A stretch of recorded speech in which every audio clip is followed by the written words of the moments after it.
Well, good morning, everyone. Still is morning. I'm joined today by New York City Housing Authority Chair John Reya and Reggie Bowman, Chair and President of NYCHA Citywide Council of Resident Associations, Cecil House, General Manager of NYCHA, Barbara G. Barbara, who is hiding someplace here, who is a wonderful woman. She is the tenant of the Drew Hamilton. She's the president of the Drew Hamilton Tenants Association. And I'm told that Keith Wright is here. There he is. Keith, you want to come up here? Keith, incidentally, just so you'll know, is the new chair of the Housing Committee in the Assembly. Congratulations. That's a promotion, or are we happy to have that? Or is it one of those things, no good deed goes unpunished? Here's Barbara. Anyways, for years, as you know, NYCHA has faced a pair of serious compounding challenges. On one hand, severe underfunding by the federal government, and on the other hand, aging buildings that are more and more expensive to repair. Now, nearly all of NYCHA's funding comes from Washington. It does not come from the state or from the city. It comes from the federal government. And each year, the Federal Department of Housing and Urban Development uses a formula to determine how much money NYCHA needs to operate, just as it does for all public housing authorities around the country. Unfortunately, there's another step in the process, and that is that Congress is then responsible for appropriating those funds, and for years Congress has looked at NYCHA's operating needs as determined by the HUD formula and provided far less funding than the formula deems necessary. Since 2001, Congress has shortchanged NYCHA's operating budget by some $750 million. Washington also provides NYCHA's capital funding, which goes into repairing buildings and infrastructure. And on the capital side, NYCHA has had its annual federal funding cut by 35% since 2001 for a total loss of $875 million. And as federal funding streams have dried up, with the clock running every day, NYCHA's buildings keep getting older. And as a result, from 2006 to 2011, NYCHA has $6 billion in unmet capital needs, and that's more than 20 times NYCHA's entire annual capital budget. Now, no one has felt the impact of federal funding, underfunding, more than NYCHA residents, who have had to face long waits for repairs to apartments and public spaces, sometimes for up to 2 years, for certain types of repairs. Not emergency repairs, but there are some big repairs where it's hard to get the right skills or hard to get the materials and the equipment needed, and those have taken a long time. And right now, NYCHA does have a backlog of about 400,000 outstanding repair orders. That includes repairs inside and outside of apartments and requests made by residents and NYCHA staff working in the developments. So there's clearly a lot of work to do, and there's clearly not nearly enough money coming from Washington to do it.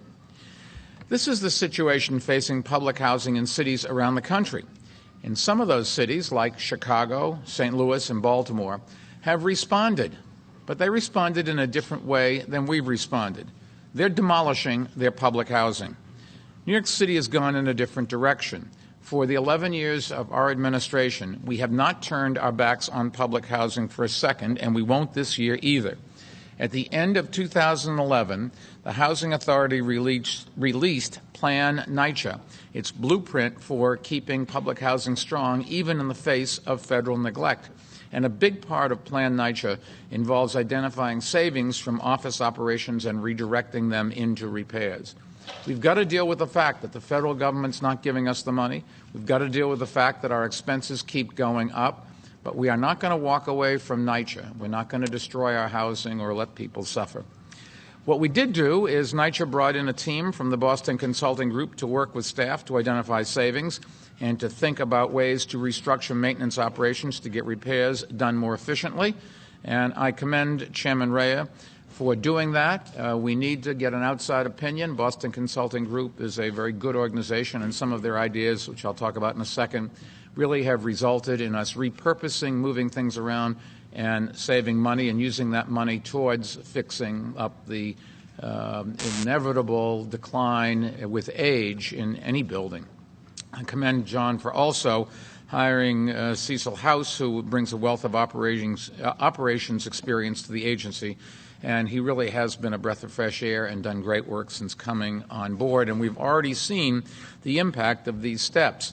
Over the past year, by streamlining city office operations and taking other cost-saving measures recommended by the Boston Consulting Group, NYCHA has freed up about $40 million and moved that money over to maintenance and repairs, including bringing in more frontline staff to perform this work in developments around the city.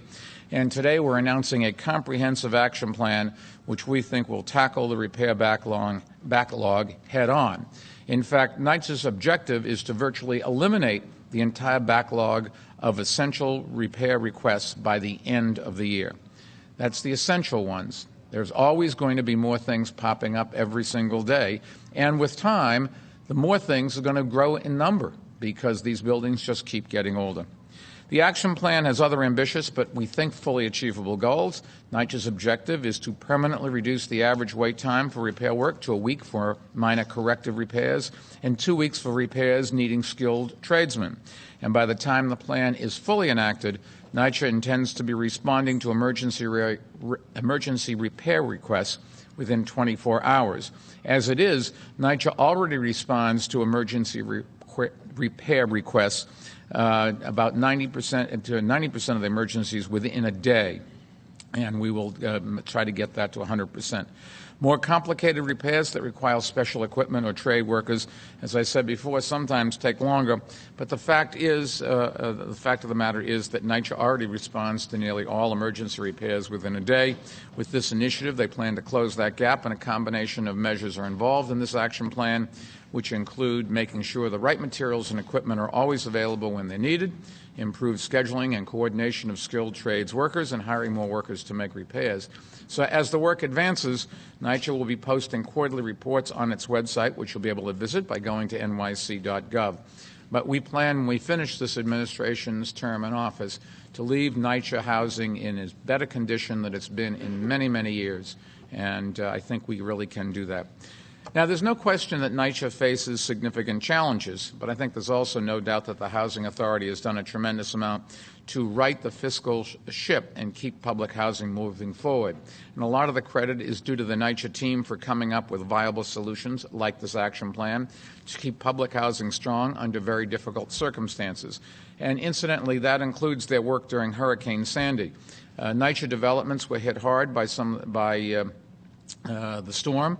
About 80,000 residents in 400 buildings lost power and heat, and the Housing Authority worked hard to get developments back online and restore services as fast as possible. For the most part, NYCHA restored services faster than private landlords in the neighborhoods hardest hit by the storm. And I want to thank the City Council, who appropriated $10 million last year to hire more workers to help tackle the repair backlog, and also the elected officials who've worked with NYCHA to ensure that Washington understands how important public housing is to this city. But the bottom line is, given the damage of the storm, if you go back and look at how long it took to get power and heat and hot water, elevators back, given the magnitude of it, I think the performance will stand up to any test when you look at it, given the size of the problem. Let me turn the floor over to Chairman John Reya. John? Thank you. First of all, thank everyone for being with us today. I'm really excited to announce our new plan, which will eliminate once and for all NYCHA's backlog of repair and maintenance work. I'd like to take a minute to thank those who really have supported us and gotten us to where we are today. Of course, Mayor Bloomberg, who at every step has championed our efforts to transform the way we do business at NYCHA. Moving an organization of this size takes sustained commitment, and I'm quite thankful, and the entire team at NYCHA is thankful for the mayor's unyielding support. NYCHA's board members, including Victor Antonio Gonzalez, who is here with us today, I want to thank you for all of your input, and particularly to Cecil House, NYCHA's new general manager. Cecil joined us just last August, and together with his team, has quickly proven himself an effective and capable leader, helping to direct not just our response and restoration efforts in the wake of Hurricane Sandy, but who also was the vision behind the plan that we're announcing here today. NYCHA's many resident leaders, including Barbara G. Barbara, who is here, and the Resident Association President of Drew Hamilton Houses, as well as the Citywide Council of Presidents and Reginald Bowman, its leader. Their consistent input not just has been invaluable to this plan, but to what we've been doing over the past 4 years since my appointment to really ensure that NYCHA will be preserved for many, many generations to come. And to the many NYCHA staff members and union leadership who perform often very difficult jobs with excellence and incredible dedication to service. Many NYCHA employees contributed their insights and experience to the development of this plan, and I can't thank them enough for their efforts. Since arriving at NYCHA in 2009, the problem I've most consistently heard from our residents has been our backlog of maintenance and repair work. It's a frustration that we at NYCHA share. We face real challenges, as the mayor outlined, beginning with the continued underfunding from Washington, but we know we have a responsibility to work more effectively and efficiently with the resources that we do have. That's why expediting maintenance and repair was a central focus of Plan NYCHA, our 5-year strategic roadmap. It's also why we designed and implemented the Work Order Task Force, which grouped teams of skilled workers to target buildings with the highest number of outstanding repairs per apartment. This was a step in the right direction, but not the comprehensive and systemic approach that we're announcing here today. Attacking this problem certainly doesn't come cheap, which is why we leveraged our innovative federalization transactions to complete more than $23 million worth of repairs within NYCHA departments across the city in 2012. Of that amount, $4 million was spent and invested right here at Drew Hamilton houses, positively impacting the daily living conditions of more than 1,200 families. We'll be able to pay for the transformative plan that we're announcing today because more than $40 million in recent savings are being directed to this initiative, which includes serious reductions in our administrative costs resulting from the work with the Boston Consulting Group and our Plan NYCHA initiatives, and $10 million from the City Council to put more resources into frontline activities. Now, we know that only bold, comprehensive approach will enhance the quality of life for over 400,000 New Yorkers who call public housing home. That's the highest concern of our team every day. And although residents will begin to see these results immediately by accelerating the completion of these outstanding work tickets, it will be later in the year before newly scheduled repairs begin to meet our targeted standards. I know this all sounds very ambitious, but we can't afford to be timid. It's unacceptable to let the backlog persist for even one more year. We're committed to implementing the solutions we need and to making the hard choices and investment decisions that are necessary to make this plan a reality. Today marks the beginning of the end of this problem. I look forward to updating you on our progress in the coming months and to highlighting the ways in which these changes are positively affecting the residents and helping us preserve public housing for generations to come. Thank you again. John, thank you. And joining us today, as I said before, is Reggie Bowman, President of the Citywide Council of NYCHA Resident Association Presidents. Reggie, you want to say a few words? Good morning, everybody. Good morning. As was said, my name is Reginald Bowman, and I'm the President of the Citywide Council of Presidents, the resident arm of the Resident Association leadership that represents the more than 400,000 people, 178,000 families that live in public housing in the city of New York. First, I'd like to applaud the mayor for taking the initiative to do something that hasn't been done in New York City in quite some time, which has been to make sure that New York City Housing Authority's residents and its facilities were taken off the back burner and put back into the agenda and moved into the mainstream of the infrastructure needs of the city of New York. So I'd like to commend you publicly for taking that step. I'd also like to thank Mr. John Reya, who 4 years ago came to the New York City Housing Authority, met with the Citywide Council leadership, and began an ambitious agenda to not only change the culture of the New York City Housing Authority, but to put the New York City Housing Authority back on the right track by working in collaboration with the resident leadership and the necessary forces in politics and business to begin to transform this agency that represents such a very important part of the New York City infrastructure and the New York City economy. Thirdly, I'd like to thank the resident leadership here at Drew Hamilton and around the city, Mr. Victor Gonzalez, who's also a product of this ambitious agenda that's been taking place over the last 4 years. The work order backlog of the New York City Housing Authority has been a sore thumb in this city for many years. The underfunding of public housing by the federal government has also been primarily the reason why there's been so much shortage of work repair and other resources that were necessary to maintain the 344-odd facilities in this city at a very high level. This ambitious plan, which we have been waiting for quite some time, has not only the support of the resident leadership, but we certainly must look forward as we look to the future to understand that although the Housing Authority has been excoriated by the press in a lot of different ways, you cannot fix an elephant or eat an elephant but one bite at a time. It has taken more than 4 years to get this far, and I'd like to ask the people and the members of the press and the politicians and all those others who are also fellow New Yorkers to understand we need your support to get this plan done.